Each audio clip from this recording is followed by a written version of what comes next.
And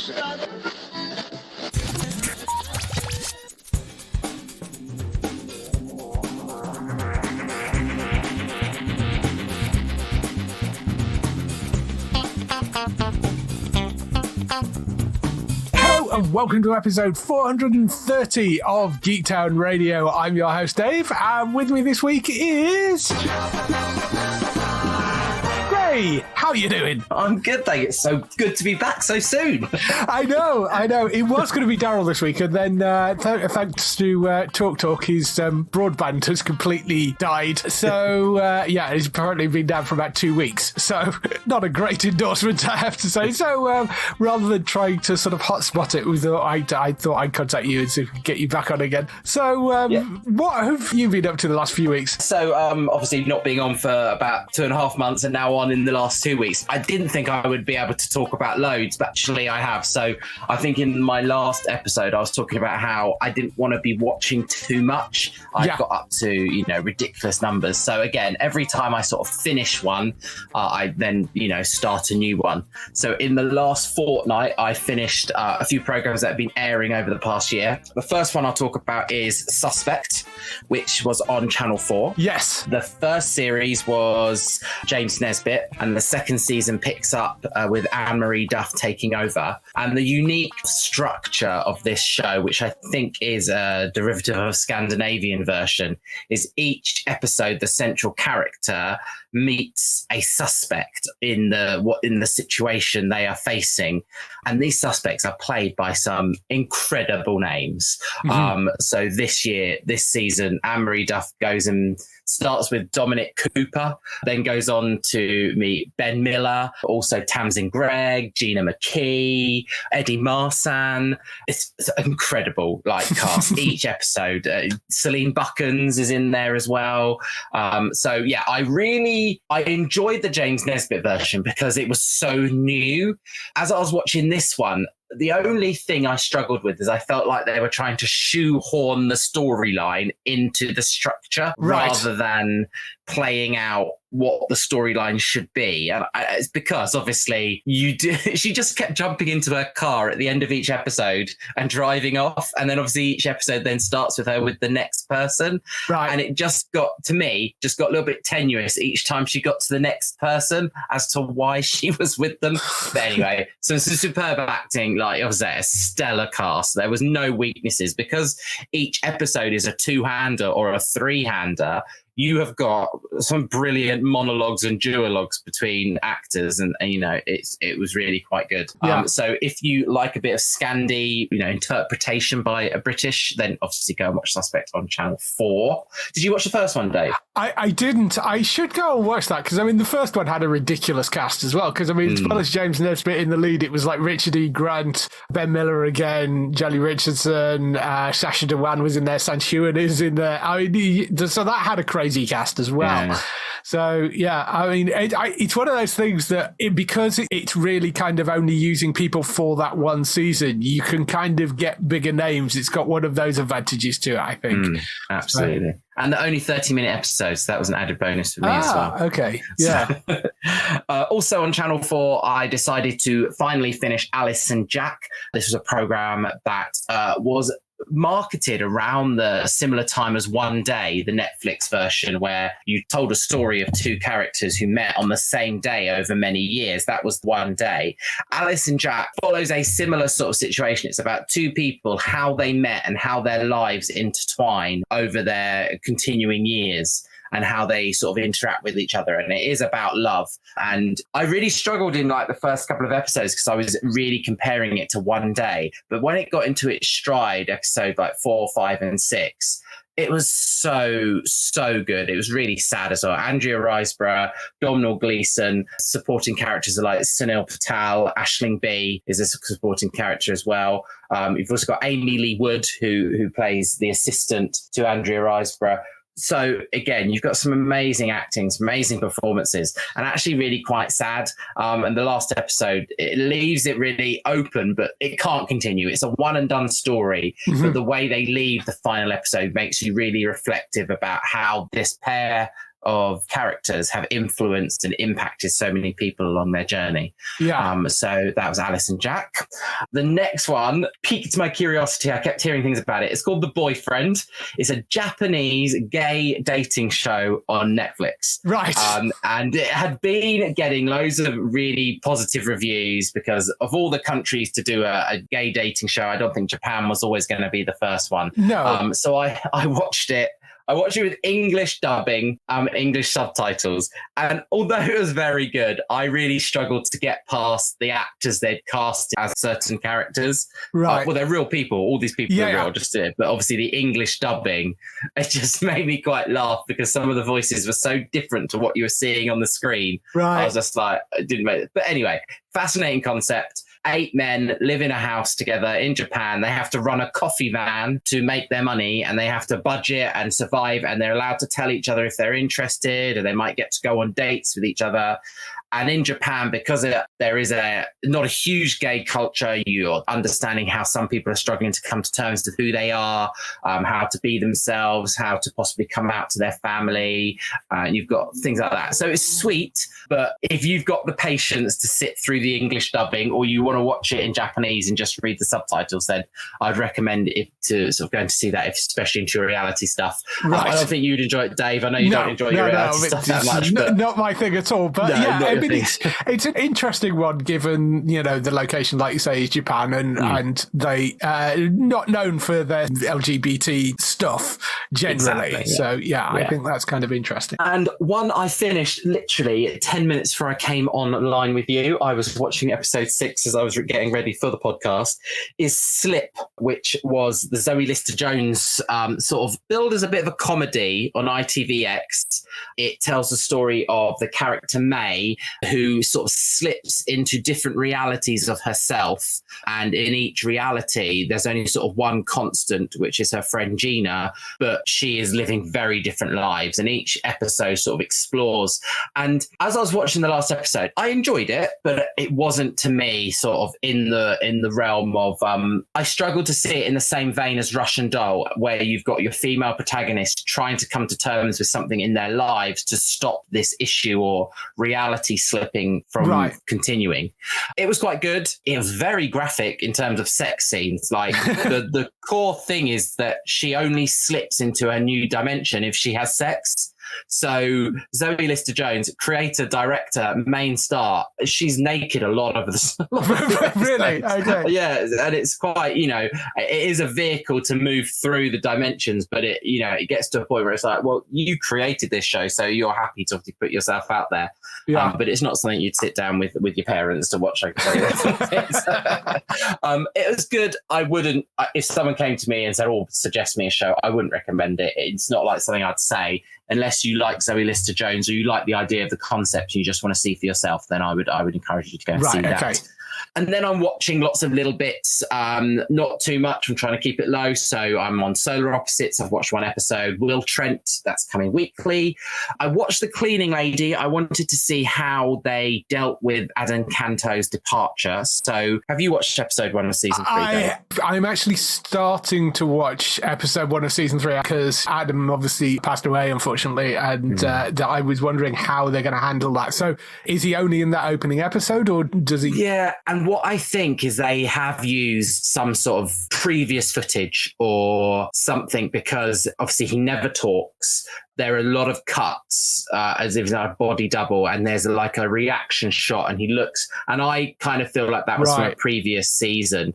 And then they dedicate the final episode to our lovely friend Adam, and like they are trying to deal with it in a good way, and they brought his wife Nadia to the forefront as like this character to go off against Tony. Makes sense. Which makes sense. But yeah, it's an interesting way they dealt with it. So I'll be watching that weekly as it comes out. I finally got around to starting Gen V. And I'm 4 episodes into that. That's again one that's been on my long list.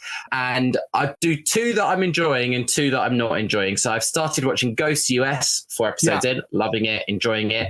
Daddy Issues, which is a new BBC one, again with Amy Leewood, who I mentioned earlier, enjoying that. However, I started watching these other 2 and I'm now in the middle of hate watching them because I just want to finish the seasons, but I really am not enjoying Mr. Big Stuff, which is the Danny Dyer comedy on Sky Max. It's just a vehicle for Danny Dyer to be Danny Dyer, and it's excessive, and it's nothing that's sort of coming, enjoying it.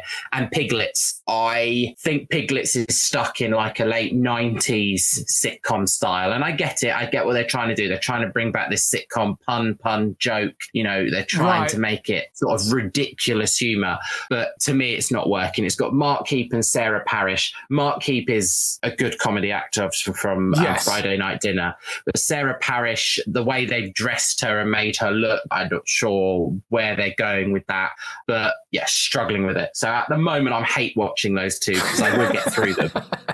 Did you watch either of them, Dave? I haven't, no. Mr. Big Stuff didn't really appeal to me. No. Piglets, I was interested in possibly taking a look at that, but now maybe not so much. I have watched Ghosts. I'm about halfway through the season of Solar Opposites as well, which Solar Opposites has been great this season. It's got wall episodes, apart from, spoilers, they're not all in the wall anymore. So they're sort of set in the backyard a bit more, which has been quite entertaining. So there's that. And they've kind of changed the format rather than just completely dedicating the episode to it. They're jumping backwards and forwards between the Solar Opposite family and the wall stuff as well. And they're doing the same thing with the Silver Cop thing.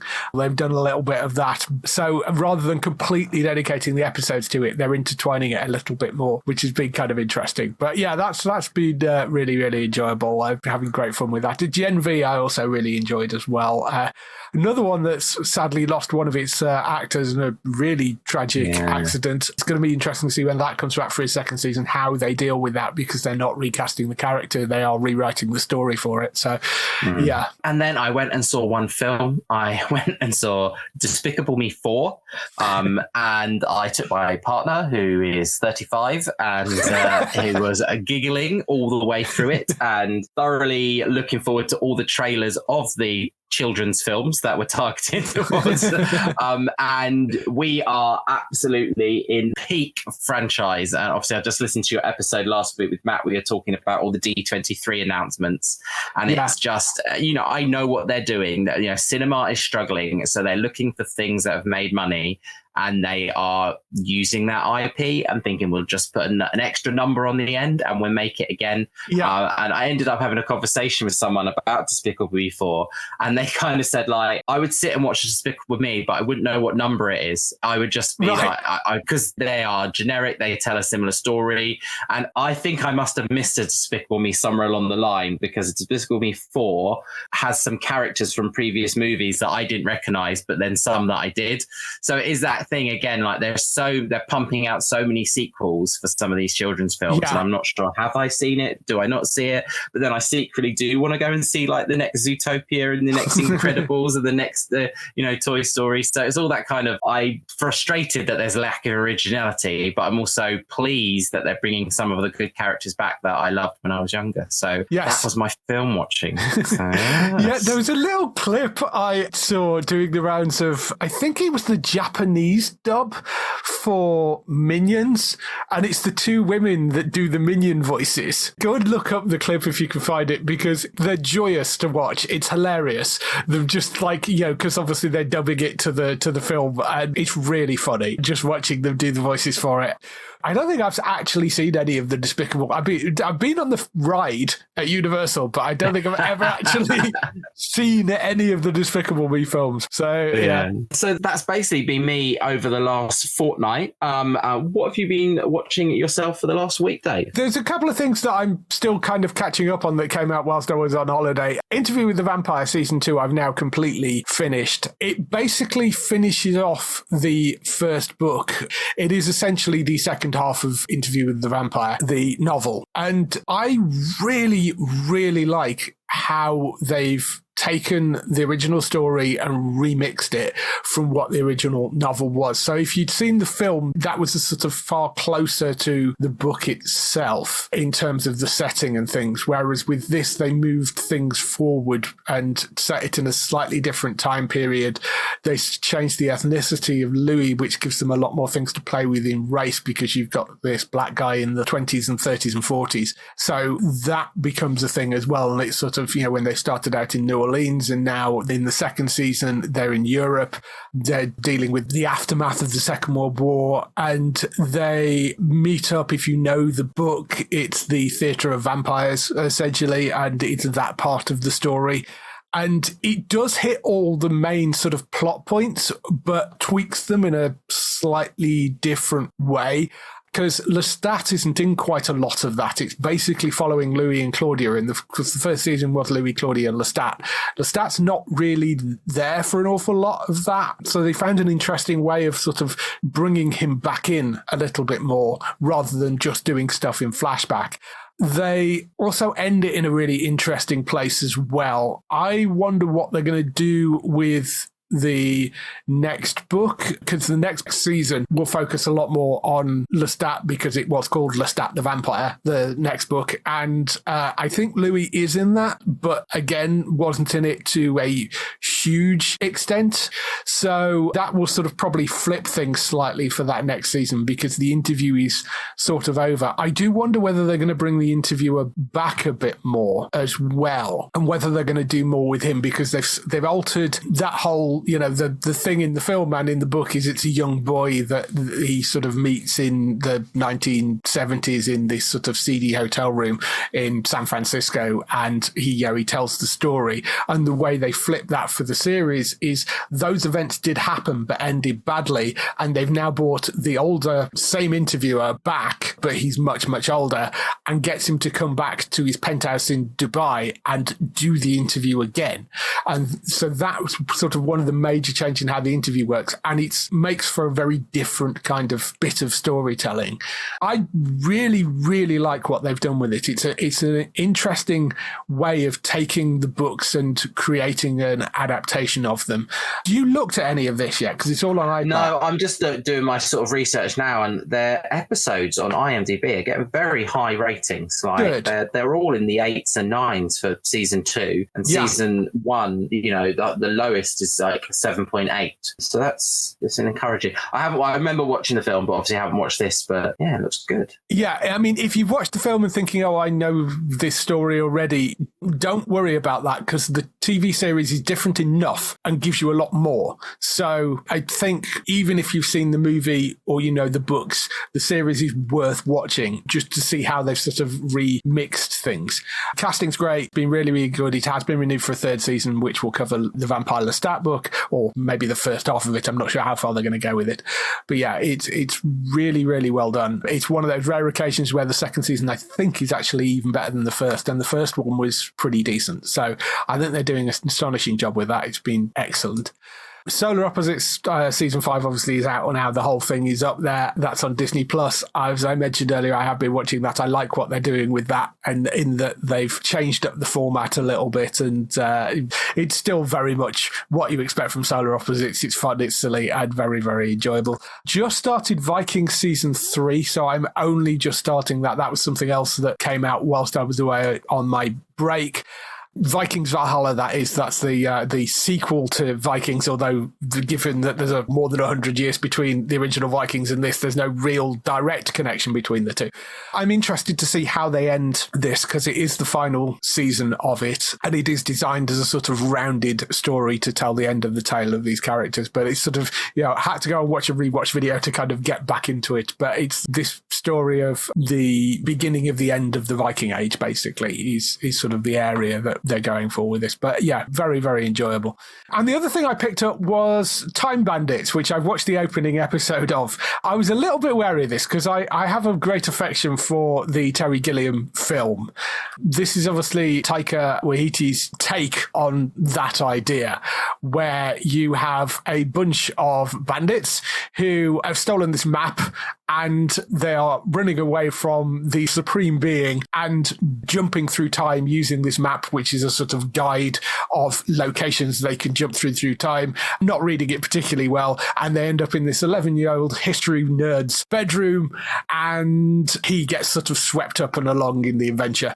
I really enjoyed the opening episode. It's sort of a cross between Horrible Histories, the original Time Bandits, and Bill and Ted, I guess, would be the sort of mixture of things I would throw together as kind of points. You've got Lisa Kudrow in the lead role as the sort of leader of the bandits. Kal-El Tuck plays the kid in it. I'm assuming his parents were Superman fans, given that he is called Kal-El, which is no interesting name. But anyway, he's the other sort of main cast. And yeah, Lisa Kudrow plays the sort of leader of the band of bandits. Taika does show up as the supreme being in the opening episode. Jermaine Clement plays pure evil, who is basically the devil, who is also after the map as well. Supreme Being is essentially a big floating head when you first see him. But you've got people like Ross Noble popping up in there as well. Mark Gatiss pops up in there. A number of other people as well that you probably will recognise. Con O'Neill as well, plays the Sheriff of Nottingham in one episode. So it's really fun. It's 8 episodes. I think the finale went out last week. It's on Apple TV. I think if you've got kids, it's something that's suitable to watch with kids as well, I think. So that's what I was going to say. Does it skew quite young? I'd read one review that it is skewed towards the younger demographic. I think yes and no. I would say it's enjoyable enough for a family audience. There are some silliness stuff in there. There is a certain amount of the sort of horrible history stuff in there as well, in terms of the people that you meet in the history are kind of silly. But I still think it's well written and quite enjoyable. So, yes, it is worth going to check that out, I would say. So that's all the stuff we've been watching this week. Let's move on to some TV and film news.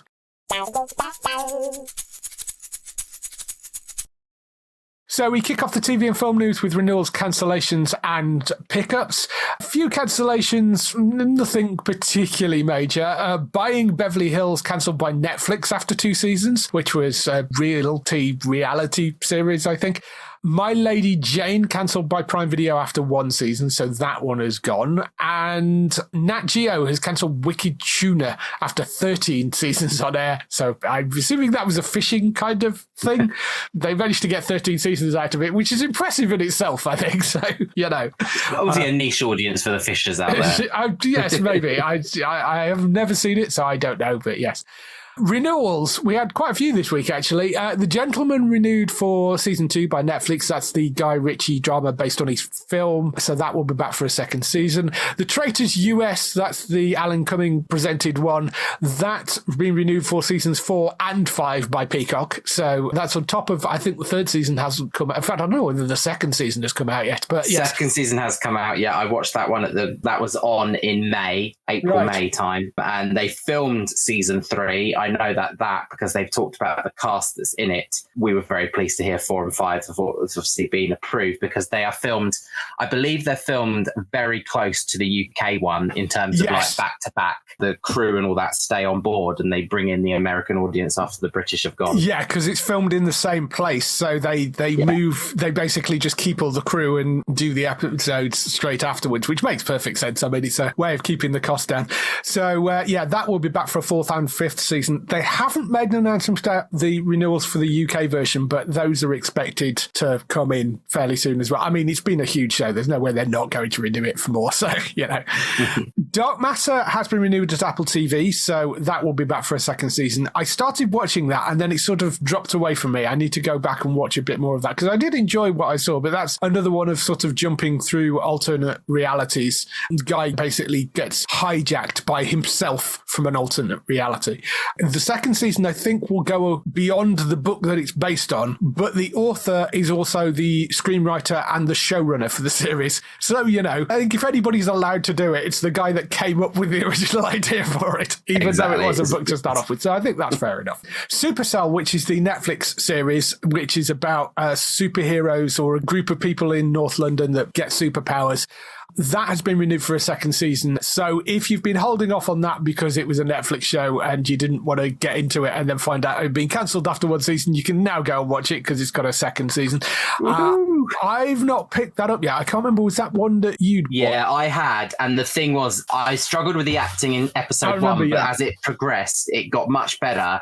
And oh my word, season 6, so many cliffhangers. If I hadn't seen this news, I would have cried, because season 6, you finally get episode Eddie Marsan. 6, I think episode 6, yeah. Eddie Marsan and Sean Brooks suddenly appear. Two amazing British actors who had appeared like in the background of shots throughout the season, and they appear in like the last 5 minutes of episode 6. Absolutely amazing. You're like, if they haven't been approved for season 2, it's madness on Netflix's behalf, because there's a story to be told. So I'm very pleased about that. The creator of it is basically saying that he has a 3-season arc planned out for it. So it may end next season, but at least that would be a planned ending if that's what happens. So hopefully it gets another renewal after this, but it has been renewed for a second season. So that's good news. RuPaul's Drag Race is renewed for a 17th season, because of course it is. And RuPaul's Drag Race All Stars renewed for a 10th season as well. So those will both be back.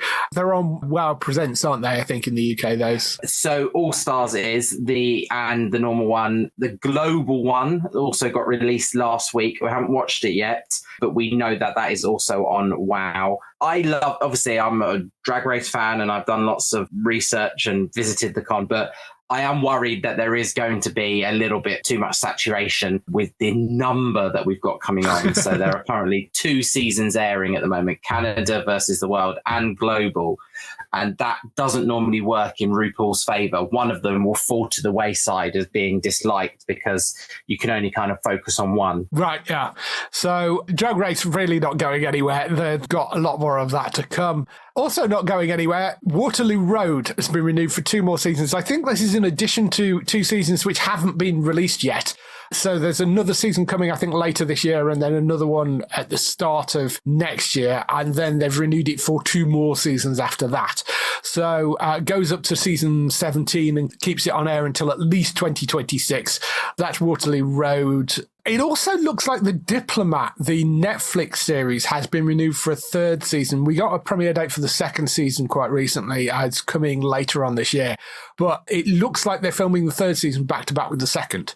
So they haven't sort of officially said it's coming back for a 3rd season, but it sounds like they're filming it. So that seems to be the case. But we haven't actually had official word on that. But yeah, that was a great show. First season of that was phenomenal. If you've not going to watch that, it's got a little bit of sort of...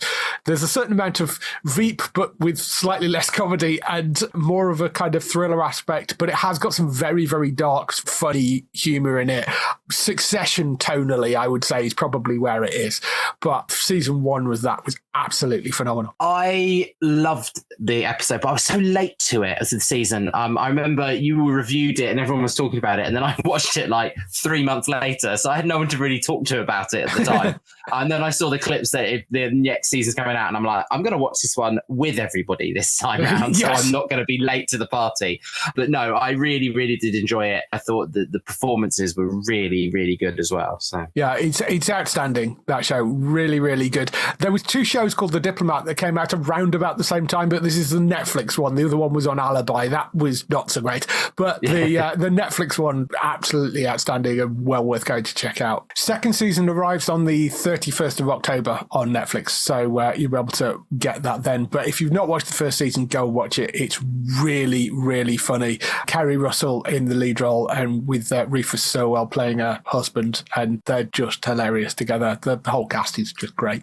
On to pick up some other news. There have been a couple more advanced air dates. Apple TV has set a November premiere date of the 13th of November for the long-awaited 2nd season of the award-winning comedic drama Bad Sisters. So that's the Sharon Horgan series that is back for a 2nd season on the 13th of November. And Prime Video has announced all 8 episodes of The Office Australia, which is the 13th incarnation globally of The Office, is landing on the 18th of October, and that will be everywhere except the US for some reason. I'm assuming somebody else must have it over there, but that starts with Felicity Ward, who is a comedian you may know from various appearances on panel shows and other things in the UK. She's brilliant, and it's the same setup as every other version of The Office in that it's an office in Australia. It's about to get closed down. She's the crazy, slightly detached from reality boss, but it's set in Australia. Seemingly has quite an interesting cast, obviously all from Australia and New Zealand. But if you want to check that out, The Office Australia, 18th of October on Prime Video for that. Also coming in October, Prime Video has picked up Nautilus, which was a show we talked about a while back, and it was originally a Disney Plus show. And then remember when Disney went through and decided to cull a bunch of things, including the Willow series, bizarrely, and a bunch of other original content. When they went through and did that, this was one of the shows which hadn't even made it on air, and they decided they were going to try and get rid of it and write it off and sell it to somebody else. So it's called Nautilus. It's the origin story of Captain Nemo, who is an Indian prince robbed of his birthright and family as he steals a formidable prototype submarine and escapes into the Indian Ocean with a ragtag crew determined to exact revenge against the ruthless East India Mercantile Company. Stars Shazad Latif from Star Trek Discovery in the main role. It's got Georgina Flood in it from Wentworth and Apple Never Falls, Thierry Fremont from Das Boot, Celine Mamble from Emily in Paris. It's also got guest appearances in it from Richard E. Grant, Anna Torv, Noah Taylor as well. Some great guest cast, some great main cast as well. It looks like it could be kind of interesting. There is a trailer floating around for it. It's from James Dormer, who previously worked on Strike Back, did that Sinbad series that the BBC ran. He worked on Devils and a number of other things. But 25th of October, that is landing on Prime Video. So if you remember hearing about it as a Disney Plus series, it's now going to be on Prime Video UK. You'll be able to catch that. What I'm finding quite weird is because there was a similar thing happened with a Milo Ventimiglia thing not long ago, is these write-offs that TV channels had. I thought they were never, ever supposed to see the light of day. That was the idea behind it. So what's the loophole? They get a tax write-off if it never sees the light of day. If they're prepared to sell it to somebody, if it's a TV show that's been produced and they're prepared to sell it on to somebody else, basically either that money is more than they got from the tax write-off, in which case it's fine because it's just made them more money and they basically reverse it. The other option is that they get it sold and it reduces the amount of money that they get from the tax write-off. So there is a loophole for some things, but not everything. There are certain things when it comes to the movies, like things like the Batwoman movie. There may be a situation where technically they could have sold that on, but the problem with that is it's so ingrained with DC, they probably wouldn't have wanted to do that. Whereas this isn't connected to anything else. So you can sort of sell it off and it's fine. It's an odd one. There is a sort of loophole where they can sell some things on. Okay. They just then remove that money from what they got from the tax write-off. If it's worth their while, then they do it. I mean, I think this could be a sort of interesting one. There was a number of those sort of in the vein of kind of Merlin and Sinbad, and they've done a few others as well that were sort of BBC shows, and this sort of seems to be in that kind of vein, but with a slightly larger budget. So Shazad is a good actor. He was great in Star Trek Discovery, so could be one to watch out for. But it's called Nautilus, and it lands on Prime Video on the 25th of October. Hulu had an interesting pickup as well, which we might have mentioned before on the show. I can't remember, but it's described a bit as a sort of gay Golden Girls-esque series. It's called Mid-Century Modern, and it follows three best friends, gay gentlemen of a certain age, who, after an unexpected death, decide to spend their golden years living together in Palm Springs, where the wealthiest one, Bunny, lives with his mother. As a chosen family, they prove that no matter how hard things get, there's always somebody around to remind you, would be better if you got your neck done. The cast was the thing that had me at this, because it's Nathan Lane, who plays Bunny, who, of course, you know, has been in a million different things, Modern Family, Only Murders in the Building, The Birdcage, so many great things. So he plays Bunny, who's a successful businessman with one foot in retirement, forever on the search for true love, but first he has to be convinced he is worthy of it. Matt Boomer, who of course was in Doom Patrol, fellow Travellers with the Paramount Plus series, and White Collar. He plays Jerry, who left the Mormon church and his marriage in his early 20s after his wife informed him and the rest of the congregation that he was homosexual. Now a Latter-day Saint in the literal sense of the term. Jerry is pure of heart. He is also hard of body and soft of head. So he's the sort of hunky one. And Nathan Lee Graham, who was in Katie Keene, Zoolander, and The Comeback, plays Arthur. He's described as dignified, elegant, and a fashion industry veteran. The mother is played by Linda Levin, who was in Be Positive, Alice, and a few other things as well. She plays Sybil, who, like her son, her strengths are her weaknesses, wise, caring, and iconoclastic, which sometimes means she's critical, smothering, and amoral. Yeah, I think they've got an interesting set of characters in there. We know the sort of that kind of sitcom Golden Girls format works really well. Oh, and should also say it is from the team that wrote and created Will and Grace. And that's Ryan what won me over. Yeah, and Ryan Murphy is exec producing. So they've got some huge names behind it. It's been a ridiculously quick turnaround because they, I think, piloted it last month or the month before. It's been like 2 months since it was first kind of popped up on radar and Hulu going, yes, we'll have it. They shot a pilot and sort of immediately picked it up. It's ridiculously quick turnaround. So yeah, it's the Will and Grace creators that are the people that are behind it. It's called Mid-Century Modern. It being a Hulu series and being produced by Disney, it should end up on Disney Plus over here. We don't know that for a fact yet, but that should be where it is. This looks really good. And straight away, I knew I'd be watching this. It must have come up as targeted ads for me as well. So I saw it, and especially because it's the Will and Grace writers. I love Matt Bomer as well and Nathan Lane. The idea sounds good, and then you call it Golden Girls-esque, and it's a winner. So yeah, it's getting its right audience with me. So yeah, I mean, it sounds like it's going to be really fun. Will and Grace, Golden Girls, sort of mash all that together and turn it into a show. I think that sounds like it's got winner written all over it. So we'll have to see where it goes. But called Mid-Century Modern, haven't got a date for it yet. It possibly won't land until next year, but should be on Disney Plus in the UK. It's Hulu in the US. And lastly, there is a familiar face joining Fire Country, the firefighting series from Max Theorot. Jared Padalecki is going to be doing a 3-episode guest arc as a new character, which could, and we stress could, lead to a spin-off. So unlike the other spin-off, which was Sheriff's County, which is the Marina Baccarin series, which was a planned put pilot in the backdoor pilot that they put into the main run of the show, it was specifically planned to create a spin-off, that one, if it landed well. This is a little bit looser than that. There is talk of a spin-off, but it's in no way guaranteed at the moment. He's going to be playing a character called Camden Casey. He is a Southern California firefighter, a maverick with a surfer swagger who is a force to be reckoned with and immediately recognizes Bodhi's raw talent.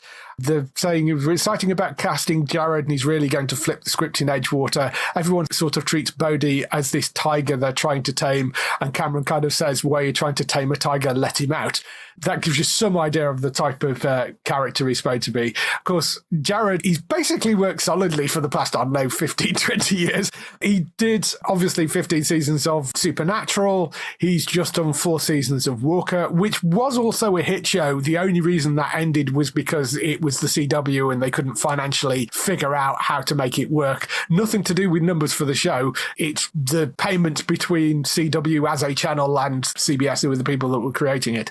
So he's a huge name. They know he can lead a series. It's really a case of, will this be something which Jared actually wants to do? Does he want to break after working solidly for 20 years? Or does he want to jump into another main CBS drama? Is it going to be something that interests him? Is the character a character that the audience like with him in as well? I mean, they've got 3 episodes coming next season to find out. So there's a number of things that need to fall into place for a spin-off to actually occur. But the fact that they've cast somebody that is that much of a recognizable name in the show, I can see why they're talking about potentials for a spin-off.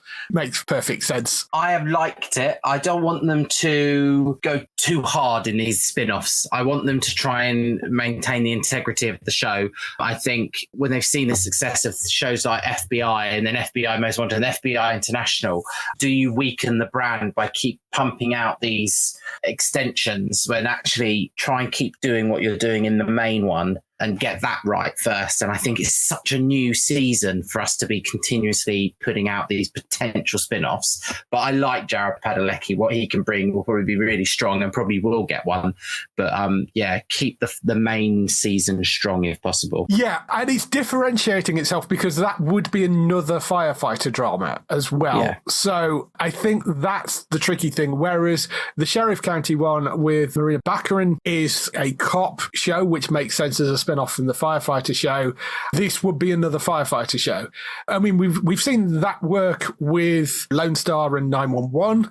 Whether that could work here, and it does mention him being a Southern California firefighter, and I think most of this show and Edgewater is supposed to be further north in California, and it's very rural, so I do wonder whether maybe it would be something that they would set in LA and the fighting fires, because I mean there are fires around LA quite a lot. There's a lot of forest and stuff that could go up around LA, so I do wonder whether they'll maybe set that in a city and use that to differentiate it from the other show. But yeah, I can certainly see that working. We'll have to see where the episodes land. It's a 3-episode arc in season 3, something to look forward to anyway, particularly if you're starved of Jared Padalecki content. Because Walker's never actually aired over here. I mean, there's 4 seasons of it. It's never been picked up over here. I expect somebody at some point will just buy the box set of it, but it's not one that's ever actually aired here. So have to see if that pops up as well at some point. That's all the news we've got for this week. We've just got some highlights for next week on TV.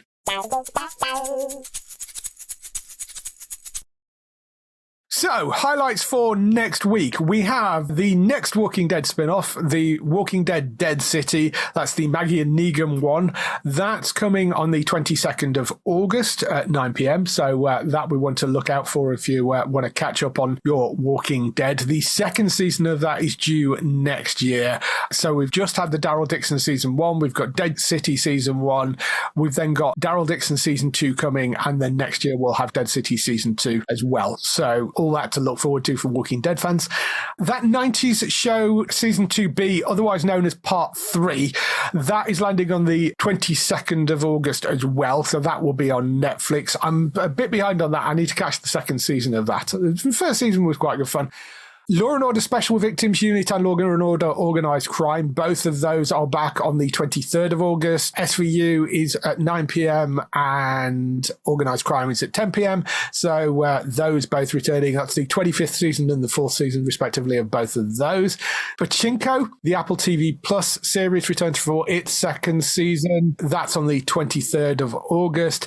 And the brilliant Only Murders in the Building returns for its 4th season on Disney Plus. I am so looking forward to this. 27th of August on Disney Plus that lands.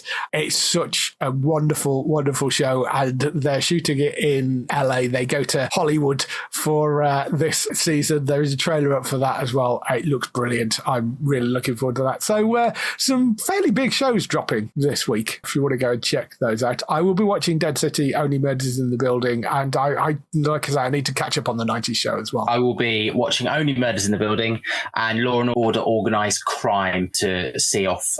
Is that the final season of that? Did I hear a rumour that was going to stop? No, it was in the balance, that was, but they ended up renewing that. But, I mean, who knows whether it'll stay around after that. It depends how well it does, I guess. Cool. So, yeah, so that stuff coming up next week on TV. If people want to find you, where can they find you? So they can follow me over on social media. I'm either at Gray the Geek or at Gray Panton. You're going to see a lot of me running at the moment. That's all I've been doing. And then dreaded term starts in 2 weeks' time, everybody. So go back to school. So you will see me going quiet, probably. Yes, probably. So you can find Gray over on there on various social media platforms. For Matt and all the podcasts he creates, you can go and find over at entertainmenttalk.org. Manu podcast will be back back, I think, now, because the season, I think, has started again. So entertainmenttalk.org for all of that stuff. And Daryl, you can find over at hollywoodnorthnews.net for all the series you love, which are shot in Canada. Although, like I say, his broadband is down at the moment, which is rather hampering how much he's posting, I think. But still, go and check him out. Give us some love over there, hollywoodnorthnews.net. For us, you can get on the website at geektown.co.uk throughout the week and see all the latest air date information. If you want to get in touch with your questions or comments, email us on podcast@geektown.co.uk. Leave a message on the website post. Find us at Geektown on Twitter, on Facebook at facebook.com/Geektown, on YouTube at youtube.com/Geektown, on Blue Sky at Geektown, on Instagram at Geektown UK, TikTok Geektown UK, and Threads at Geektown UK. That is everything. We shall be back next week. See you then. Bye-bye. Bye-bye.